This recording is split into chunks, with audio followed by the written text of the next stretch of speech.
엄마는 어릴 때 돌아가셨고 제가 결혼하면서 집에 혼자 계시게 된 아빠는 적적하시다며 아이 돌봄 봉사를 하러 다니시다가 무리를 하셨는지 뇌졸중으로 쓰러지신 겁니다. 뇌졸중 후유증은 지켜봐야 한다고 해서 병 간호하려고 퇴직하고 아빠 옆에 붙어있기를 6개월 남짓 고민 끝에 아빠를 요양병원으로 모시기로 결정했습니다.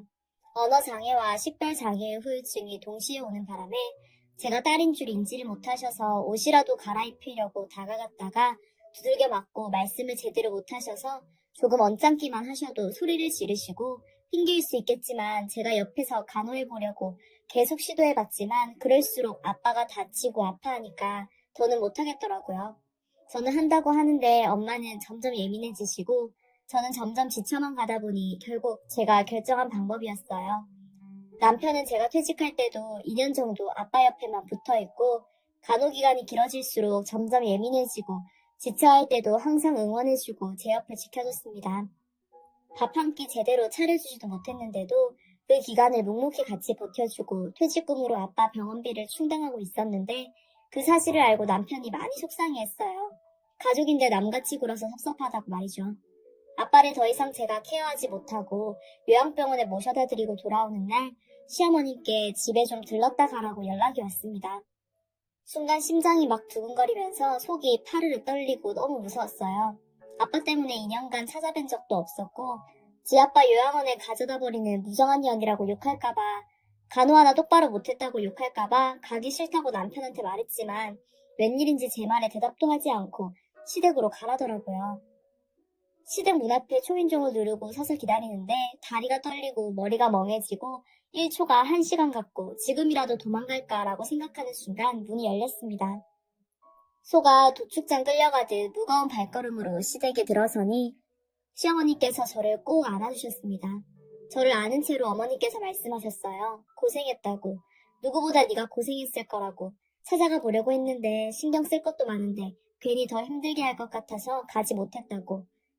그리고 제 손을 꼭 잡고 거실로 데리고 들어가셨습니다. 거실에는 맛있는 음식이 차려져 있었는데 가슴이 미어지면서 울컥하더니 눈물이 났습니다.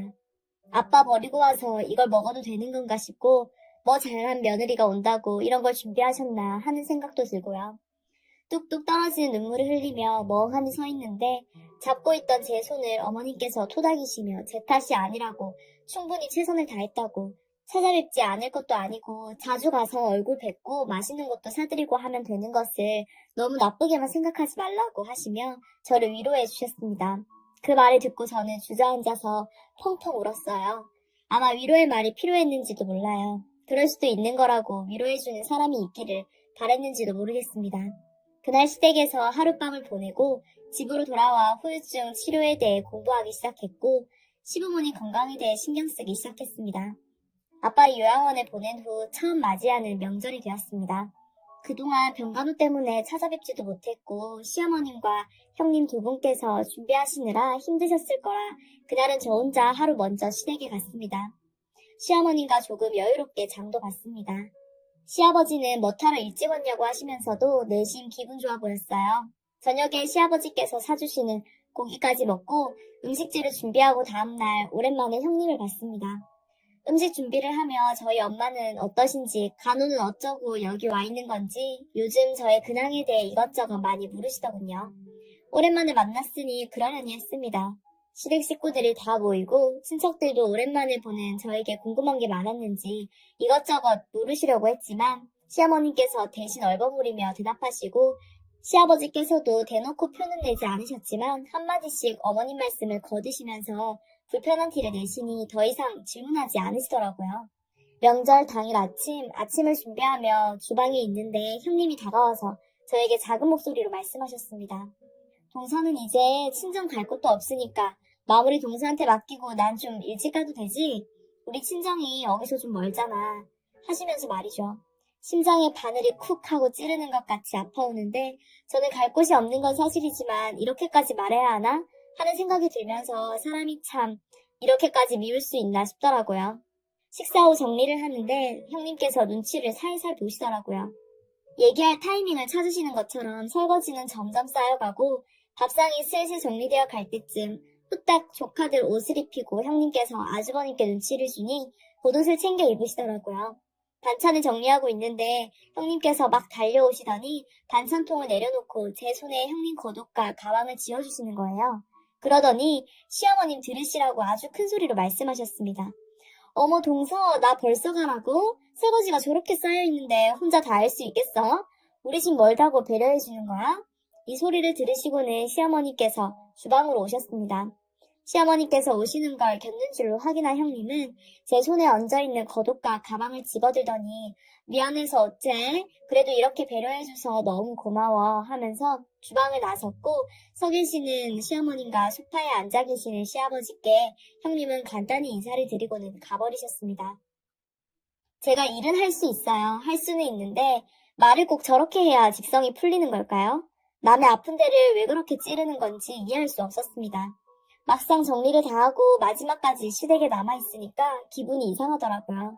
그냥 뭔가 말로는 표현하긴 힘든 쓸쓸함이라고 해야 하나? 시어머니께서 싸주신 명절 음식 봉투를 만지작거리면서 있으니 남편이 이제 우리도 가자며 겉옷을 챙겨 입더군요. 그래 우리도 집에나 가자 하며 봉투를 들고 인사드렸는데 시어머니께서 겉옷을 입고 나오셨습니다. 시아버지께서는 이미 알고 계시는 외출이신 듯 어디 가냐고 묻지 않으셨고 저희 가는 길에 어디 모셔다 드려야 하나보다 하고 어머님과 함께 차에 올라탔습니다. 차 안에서 시어머님의 핸드폰이 울렸고 전화를 받으셨는데 통화 소리가 워낙 커서 듣고 싶지 않았는데 들렸고 들리지 않는 척 하고 싶었는데 눈물이 쏟아졌습니다. 전화를 건 사람은 어제 저녁에 시댁에 들렸던 사촌분이었어요. 작은 며느리가 지아빠 병원에 갖다 버렸다며? 알고 있었어요? 또박또박 한 글자 한 글자 정확하게 들리는 목소리. 운전하던 남편도 그 소리에 놀라 차를 멈춰 세웠고 저는 그저 옆에서 눈물만 흘리고 있었습니다. 시어머니께서는 누가 그딴 소리를 하냐고 화를 내시며 소리치셨어요. 돌아온 대답은 큰 며느리한테 들었다는 말, 작은 며느리가 생긴 거랑 다르게 아주 독하다고 하는 것입니다. 예상 못한 반응은 아니었지만 실제로 겪고 나니 정말 마음이 많이 아프고 내가 많이 죄인이구나 싶고 이 상황을 그저 피하고만 싶었습니다. 시어머니께서는 그냥 집으로 돌아가시겠다고 하시며 차에서 내려 택시를 타고 집으로 가셨고 저는 아무 말도 하지 않고 그저 울며 집으로 돌아왔습니다. 형님에게 전화해서 따지고 싶었습니다. 왜 그러셨는지, 왜 남의 얘기를 막 하고 다니셨는지 그런 얘기하면서 상처받을 사람은 생각도 안 하셨냐고 말이죠. 그날 저녁 저는 내 업이거니 내 잘못이거니 하며 침대에서 잠이 들었습니다. 자다 깨어보니 한밤중이었고 남편은 소파에 앉아 TV를 보고 있더군요. 제가 일어나서 나오자 핸드폰을 꺼내어 자랑하며 내미는 남편. 그 화면 안에는 저희 아빠가 있었습니다. 제가 자는 동안 아빠에게 다녀왔다고 하는데 또 눈물이 나더라고요. 못난 나는 내 기분만 생각하고 이러고 있는데 이 사람은 우리 아빠까지 챙기고 왔구나 하는 생각에 고맙고 미안해서 아빠 사진을 보며 한참 울었어요. 아빠 병원도 더 좋은 곳이 있나 틈틈이 알아보고 후유증 관련해서 공부도 하고 그러다 보니 자연스레 건강에 신경도 쓰게 되었어요.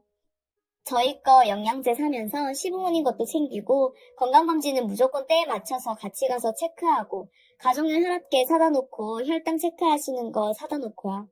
매일은 아니지만 일주일에 한 번 이상은 꼭 전화드려서 혈압 측정은 하셨는지 당 체크는 하셨는지 물어보는 게 제 일이 됐죠. 시아버지 생신을 앞두고 형님께 메시지가 와 있더라고요. 이번에는 어떻게 할지 생각해 봤냐고요. 아직 따로 생각한 게 없어서 없다고 답하고 저는 씻으러 화장실에 들어갔고 씻고 나왔더니 남편이 제 핸드폰을 들고서 씩씩거리며 서 있었습니다. 무슨 일이냐고 물었는데 형님이 친정에 따로 들어가는 것도 없는데 이번 생신 때 저보고 돈 더 내라고 하셨답니다. 본인들은 양가 챙기랴 아이들 챙기랴 요즘 너무 힘들다고요. 사실 제가 명절에 요양병원 비싼데 돈도 많다고 하시는 형님께 보험이 들어있는 게 있다고 말하긴 했었는데 그걸 듣고 저렇게 말씀해 오실 줄은 꿈에도 몰랐습니다. 남편은 씩씩거리다가 전화를 걸더니 명절 때 일어났던 일부터 형 사업 자금으로 부모님이 땅 팔아서 해준 돈이 얼만데 자기가 그런 걸로 언제 한번 걸고 넘어진 적이 있냐고 사람이 어떻게 이렇게 야가 빠졌냐고 형수님 번호 차단시켜 놓을 테니까 할 말 있으면 자기한테 직접 연락하라고 하더니 끊어버리더군요. 그리고 저한테도 뭐라고 했습니다. 그런 쓸데없는 얘기하고 다닌다고요. 보험에서 100%다 내주는 것도 아니고 지금도 돈 더 추가해서 내더라도 좋은 곳으로 옮기고 싶어 하면서 그런 얘기하고 다닌다고 그러면서요. 시아버지 생신날 형님은 오지 않으셨습니다. 아주버님 말씀으로는 몸이 아프셔서 못 오셨다고 하셨지만 그날 남편과의 통화 때문에 안 오신 거라고 생각했어요. 저는 뒷정리 후 주방에서 시어머니가 잠시 얘기를 했습니다. 형님께서 어제 시어머니께 연락을 했었다고 하시더라고요. 저희 남편이 아주버님 사업 자금 해주신 걸 지금까지 마음에 담아두고 있었다니 기분 나빴다고 이번 아버님 생신 때문에 상의하려고 문자 남겼는데 밤에 전화를 해서는 돈 해주시는 걸 얘기하면서 화를 냈다고 자기 너무 무섭고 상처받았다고 본인은 나중에 따로 찾아뵙겠다고 죄송하다고 연락이 왔다고 저도 그렇게 생각하는지 물어보시는데 뒤통수를 누가 빡 하고 때리고 간 것처럼 멍해지고 이게 지금 무슨 소리인가 지금 내가 제대로 듣고 있는 건가 싶었습니다. 사실대로 어머님께 문자 메시지를 보여드리면서 설명했어요. 명절 때 그 보험 얘기를 들으셔서 그런지 이번에 이런 문자가 왔고 이걸 남편이 봐서 화가 났었다고 사업 자금 부분도 자기는 아무 문제 삼지 않았는데 왜 전혀 다른 문제로 이러냐는 식으로 말다툼이 조금 있었다고 말씀드렸습니다. 시어머니께서는 조금 놀라시는 것 같았지만 이내 고개를 끄덕거리고는 알겠다며 일어나셨습니다. 그리고 얼마 뒤 저희에게 아기가 생겼습니다. 너무너무 기뻤어요. 결혼하고 4년 만에 임신 소식이라 정말 너무 행복했습니다. 시댁에 달려가서 알려드렸어요. 초음파 사진을 꺼내어 자랑하고 또 자랑하고 시아버지께서는 첫 손주는 아니지만 정말 첫 손주 보시는 것처럼 기뻐해 주셨고 시어머니께서는 장하다며 쓰다듬어 주셨습니다. 그날 시아버지께서 아주버님께 전화를 하셔서 저녁에 가족 모임이 있을 예정이라고 선포를 하셨습니다. 참여하지 않으면 불이익이 있을 거라고도 말씀하셨고요. 저희는 이미 시댁에 와 있는 상태라 상관이 없었지만 이렇게 갑자기 가족 모임을 여는 것은 처음 있는 일이라 저도 그렇고 남편도 당황스러웠습니다. 음식도 그렇고 아무것도 준비가 안 돼 있어서 걱정스러운 표정을 짓자 눈치를 채셨는지 외식할 거니까 걱정 말라는 시아버지. 큰 집이 올 때까지 기다리고 있었습니다. 역시나 형님은 오지 않으셨고 그날 가족의 분위기는 많이 어두웠습니다. 시어머니께서는 초기에 잘 먹어야 된다고 제 앞에 음식을 계속 놔주시는데 분위기가 살얼음판이라 먹다가 체할 것 같아서 못 먹고 있는 상황이었어요. 조용한 분위기 속 시아버지께서 말씀하셨습니다. 큰애 집에 더 이상의 지원은 없다 라고 하시더군요. 최근에 사업이 조금 힘들어지셨는지 사업 자금을 좀 더 지원해달라고 말씀을 드렸었나 보더라고요. 냉정하게 시아버지는 더 이상은 안 된다고 가족들 앞에서 거절하셨습니다. 저는 그런 내용을 전혀 모르고 있던 터라 그저 눈만 끔뻑끔뻑 거리고 있었고 아주버님은 마음이 급하셨는지 시아버지께 계속 설명하면서 부탁을 드리고 조카들은 그러거나 말거나 음식 먹기 바쁘고 남편은 저럴 줄 알았다는 듯이 팔짱을 끼고 그 모습을 지켜보고 시어머니께서는 신경 쓰지 말라며 제 앞에 음식을 계속 놔주시고 아주 정신없는 가족 모임이었습니다. 임신 중에도 저희 시부모님 건강 챙기기는 계속되었습니다. 일주일에 한두 번은 전화해서 혈압당 체크하기 식단이랑 운동량 확인하기 등 배가 점점 불러오면서 자주 찾아뵙고 하는 게 힘들어질수록 전화하는 횟수가 많아지기 시작해서 시부모님께서 조금 귀찮아하셨다는 것만 빼고는 별다른 큰일 없이 출산 준비를 하고 있었습니다. 제가 진통할 때도 시어머니께서 옆에 와서 계셔주셨고 친정 엄마가 필요한 순간 빈자리가 느껴지지 않게 도움을 많이 주셨습니다. 그렇게 저의 첫째 딸이 태어나고 시아버지의 폭탄 선언이 발표되었습니다. 본인들도 몸이 아프면 요양병원에 갈 것이고 그 비용을 미리 준비해뒀으니 이건 절대 무슨 일이 있어도 자식들에게 주지 않을 것이라는 것과 그 나머지 모든 재산을 둘째 며느리에게 상속한다고 말이죠. 이 얘기를 들은 형님은 그간 가족 모임에 참석하지 않았던 일들은 잊으신 것인지 시댁에 바로 달려와 따져 묻기 시작했습니다. 남은 재산이 얼만데 그걸 다 둘째 아들도 아니고 며느리한테 주시는 거예요? 저흰 아들이 아니에요? 큰아들은 지금 사업이 휘청휘청한데 도움 좀 달라고 할 때는 안 된다고 칼같이 거절하시고 그 후에 제가 찾아와서 그렇게 부탁할 때도 쳐다보지도 않으시고 돈도 없다고 하시더니 이제 와서 무슨 소리 하시는 거예요? 정말 어쩜 이러실 수가 있으세요? 라며 악에 받쳐 소리치시는데 집이 쩌렁쩌렁 울릴 정도로 큰 소리로 얘기했지만 그 어떤 누구도 대답하지 않고 듣고만 있는 상황이었어요. 옆에 가만히 앉아 계시던 아주버님도 한마디 하셨습니다. 이해가 되지 않는다고. 본인 지금 많이 힘든 상황이고 몇 번이고 찾아와서 말씀드리지 않았냐고. 조금만 더 도와달라고 그렇게 말씀드렸고 엊그제도 와서 그렇게 부탁드렸을 때 거절하지 않으셨냐고 하시면서 말이죠. 끝까지 듣고만 계시던 시아버지께서 말씀하셨습니다. 작은 며느리가 2년 동안 고생하며 병원에만 있을 때, 너희 사업 잘 되고 있을 때, 그때 집에 한번 찾아와서 고맙다고 인사한 적이 있느냐? 하다못해 동생한테 전화해서 밥은 챙겨 먹는지 물어본 적이 있냐? 라고 묻자 아주버님은 대답을 못 하시더군요. 그런 아주버님을 힐끗 쳐다보시고는 형님을 향해 말씀하셨습니다.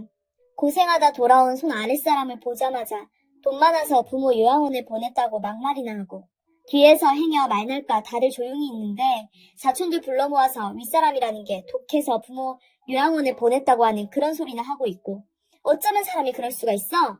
라고 말씀하시자 아주버님께서 놀라시더군요. 그러고는 표정이 굳어진 상태로 형님을 끌고 집 밖으로 나가셨습니다. 무뎌졌을 거라 생각했는데 저 말은 언제 들어도 마음이 미어지는 말이네요.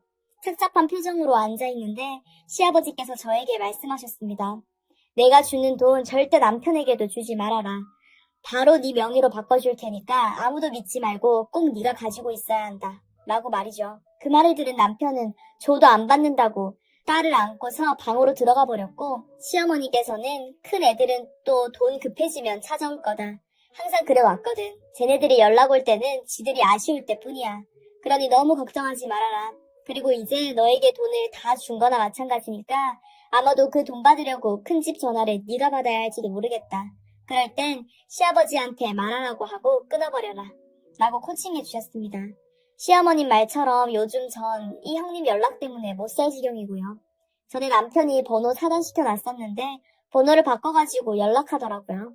전화를 받지 않으니 문자를 보내더군요. 정말 혼자 다 가질 거냐, 같은 며느리로서 같이 고생하는데 혼자 다 가져가는 건 말이 안 되지 않냐면서요. 태어나지 않고 그냥 보고 있습니다. 언제쯤 그만할지 궁금하기도 하고 끝까지 뭐라고 하는지도 궁금해서요. 아주버님께서는 형님이 그런 얘기한 줄 몰랐다고 죄송하다고 연락한 이유로 따로 저에게 연락한 건 없으시고요. 형님께서만 잊을만 하면 계속 문자를 보내고 계십니다. 저는 딸과 남편과 함께 아빠 만나러 가는 길이에요. 얼른 아빠 후유증이 나아져서 사람을 알아볼 수 있었으면 좋겠습니다.